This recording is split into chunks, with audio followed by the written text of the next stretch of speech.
It's been a few days since I uploaded my last videos. My original intention was to cover each MLS game right after it happened in this FIFA Club World Cup, but life happens, had to work, and then on Saturday, my serpentine belt broke on my car, so I had to spend the day getting the part, fixing it. Thankfully, my car is working again. But that's why I've been a little delayed. So I'm going to have to recap how the MLS teams did just overall in the group stage of this Club World Cup. And let's get into it.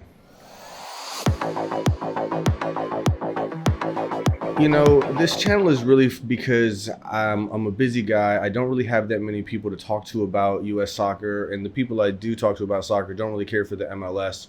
So I'm just hoping that anyone seeing these is enjoying having a American soccer friend to talk about the MLS. It's been really fun watching this Club World Cup play out.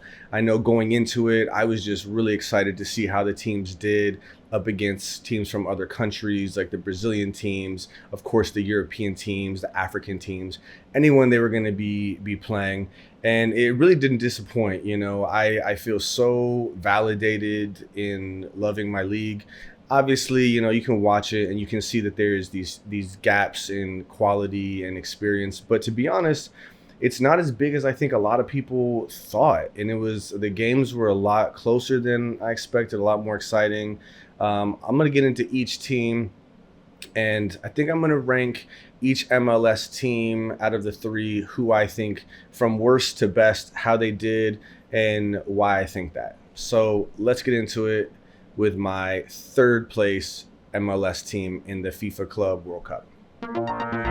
All right, coming in at number 3, I have to say I'm really sad to say it because as someone who lives in Los Angeles and goes to a lot of LAFC games, I think hands down they were the most disappointing MLS team in this tournament. At the time of this recording, they still have to play Flamengo, but even if they win, they're already eliminated from this tournament. I think what's disappointing is because when they play at home with the 3-2-5-2, I think we have the best supporters in the entire MLS. If you ever get a chance to visit Los Angeles and you have a chance to come to a soccer game, I would recommend going to an LAFC game over an LA Galaxy game. LA Galaxy is a very historic club, and if you know anything about the league, they've had like amazing players, David Beckham, Zlatan, just to name a couple. But the closest you're going to get to like the best soccer experience in America from an American club is going to be at BMO Stadium, downtown LA with LAFC. So having seen them play so well and always have this never quit kind of attitude, it just seemed like I don't understand what happened in this tournament. Maybe it's that when it comes right down to it, the quality was just not there in the roster that Steve Cherundolo and the organization has put together. Yeah, we have some names. Hugo Lloris is always going to be someone who stands out on the team sheet. He made some great saves this tournament. Giroud put in some good shifts, but you can't rely on a player like Olivier Giroud, even at his prime, to be the focal point of your team. He's a very solid piece that can contribute with his hold-up play and his finishing.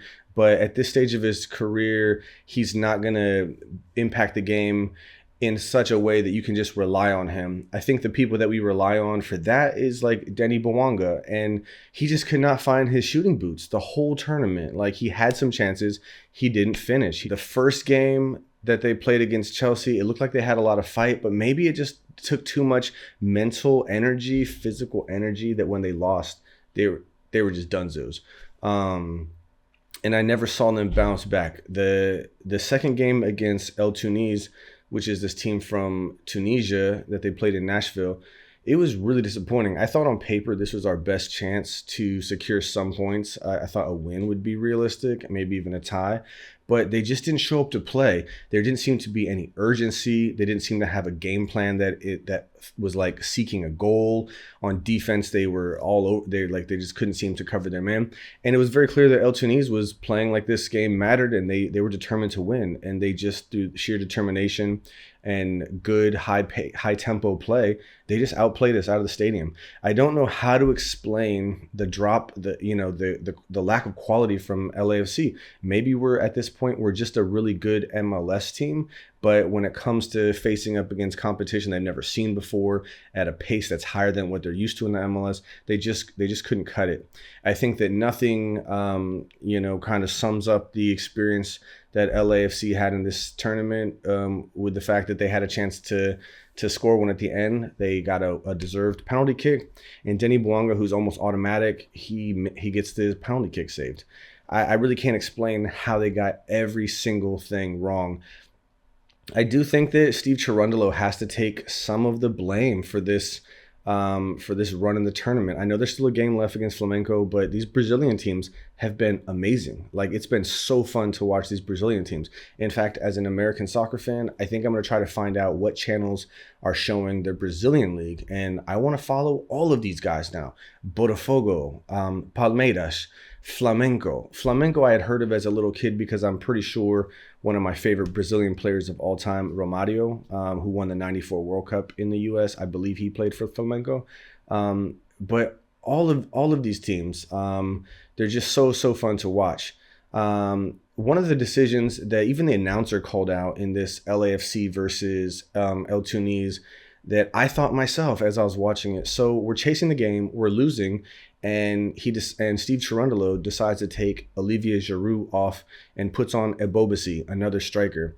Fresh legs up top when we're chasing the game makes sense, but why wouldn't you leave the greatest scorer of all time from the French national team on the field and just add more opportunities for us to get a goal? I don't know why you would take a forward off in general, let alone why would you take off Olivier Giroud when he could be quiet all game and come up with a big moment to change the game. So I think that Steve Cherundolo, he just makes these decisions too much like for like subs. And I think when his game plan doesn't work, maybe he doesn't know how to adapt on the fly. I really can't say for sure because I'm not an expert in coaching, and I don't know what was wrong. It almost felt to me like he told the guys, hey, this is a big game, but stay calm, stay relaxed, stay loose.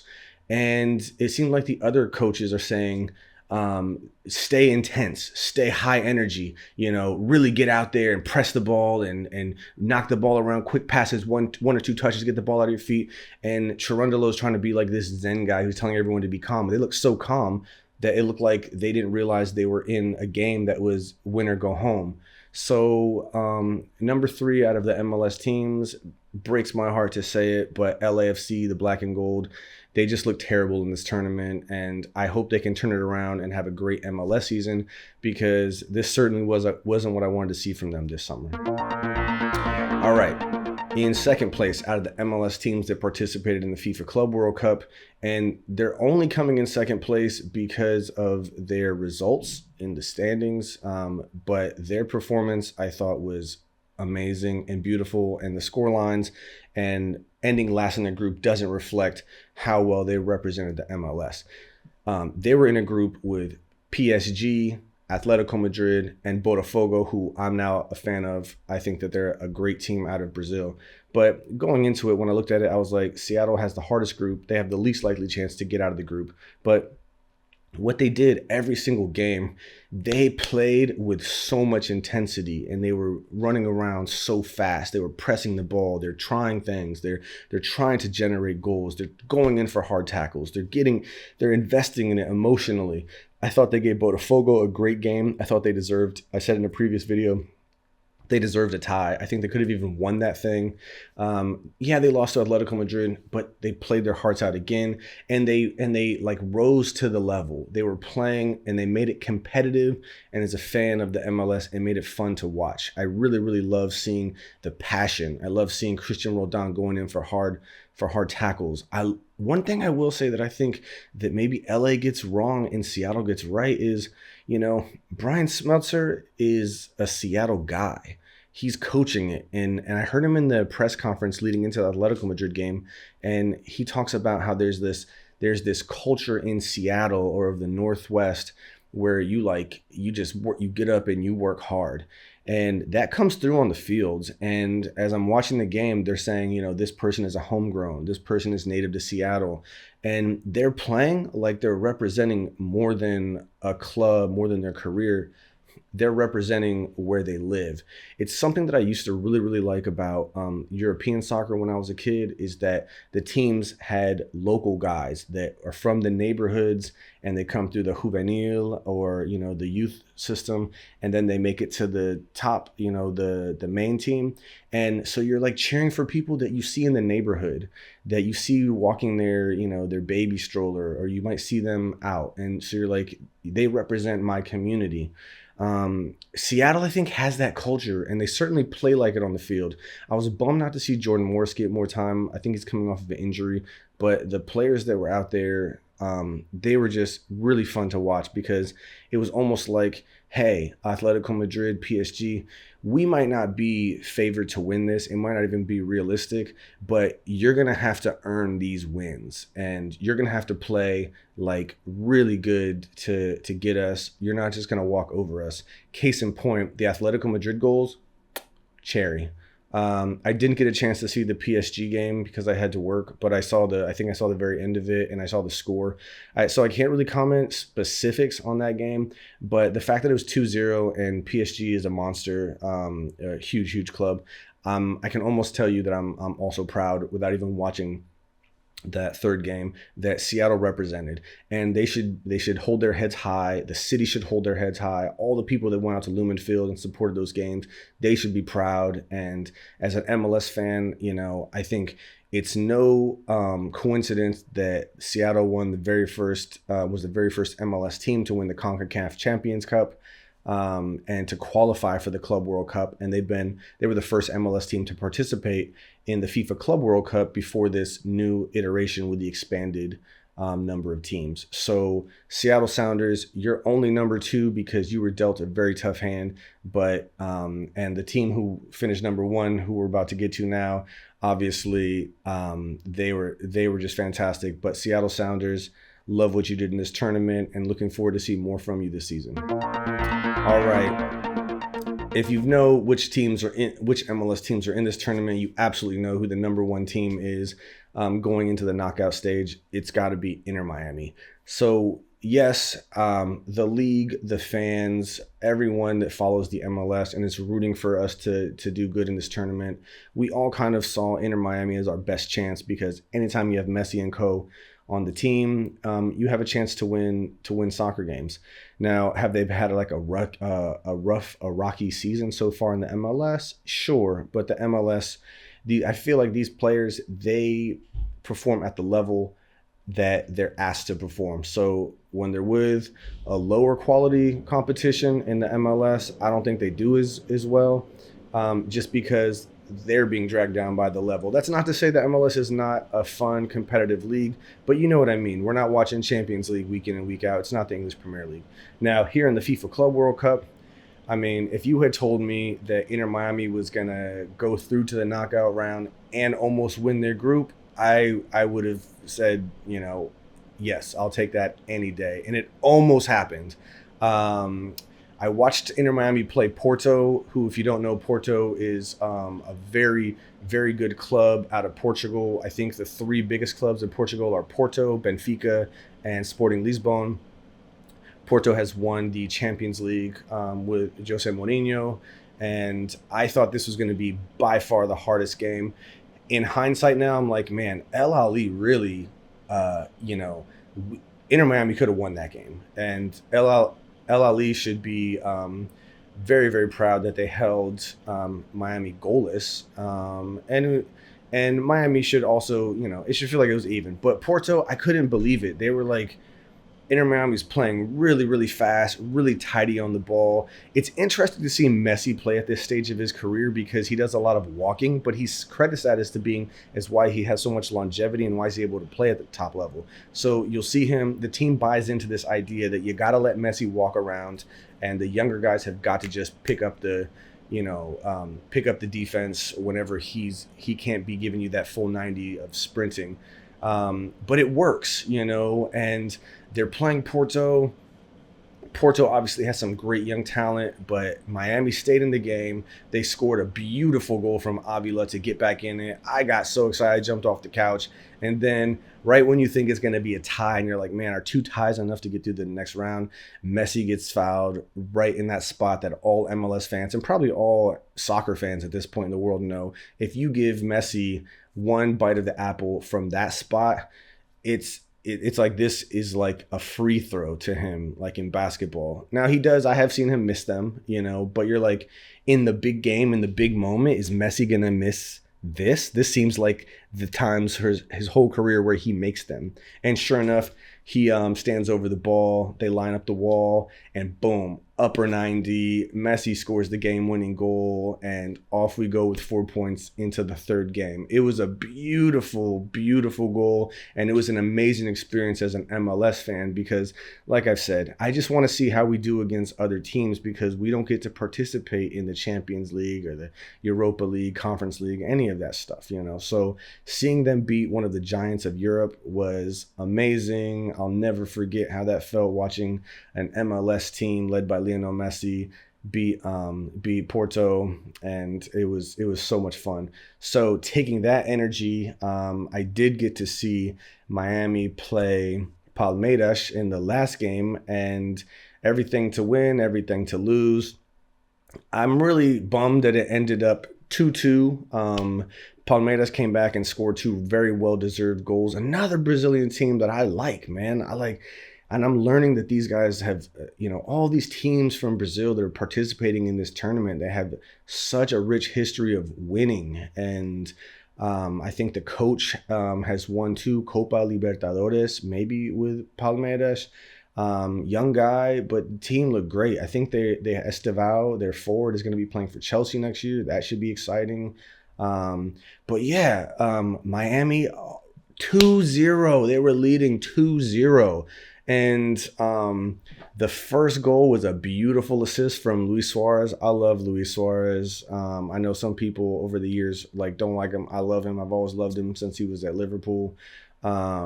Beautiful flick on, I think with his chest or his head, and then Allende ran the full length of the field.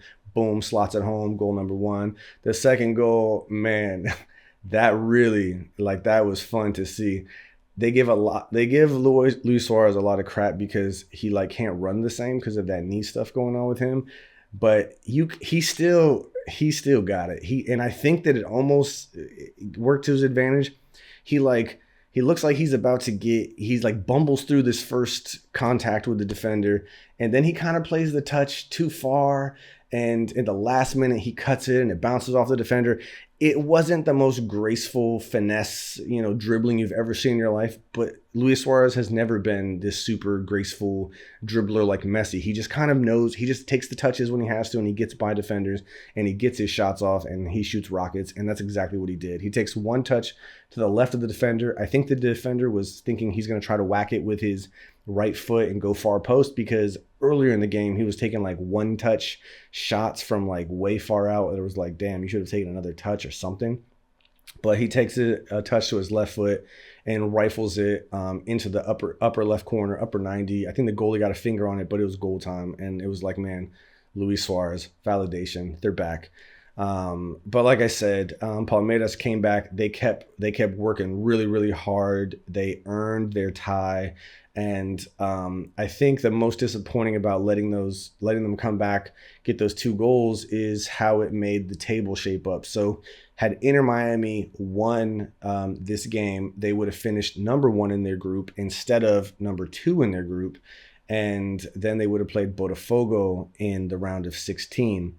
But because they tied and Palmeiras finishes above Inter Miami now has to play PSG in the next round.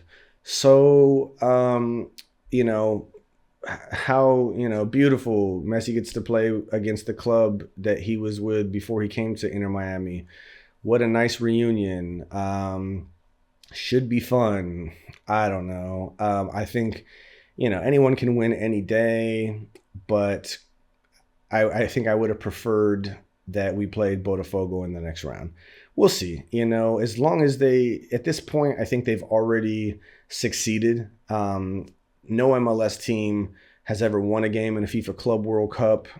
Inter Miami has done that. They almost did two, and not against bums. These are all good teams, and they deserved all their goals. None of them were gimmies, and we'll see. I'm hoping that Miami can pull off an upset, but PSG is coming off of winning the Champions League, and they have a full strength squad. So we'll just have to see how that plays out. So it's been fun. LAFC still has one game left to play. Doesn't mean anything. They're still out. But it'll be fun to see them against the Brazilian team Flamengo. And yeah, we'll see. We'll come back and we'll talk more about how Inter Miami does when they play PSG after the 29th. And if you're out there listening and you want to tell me what you think, put it in the comments and I will read it and I'll rate you back. If not, I'll talk to you next time. All right.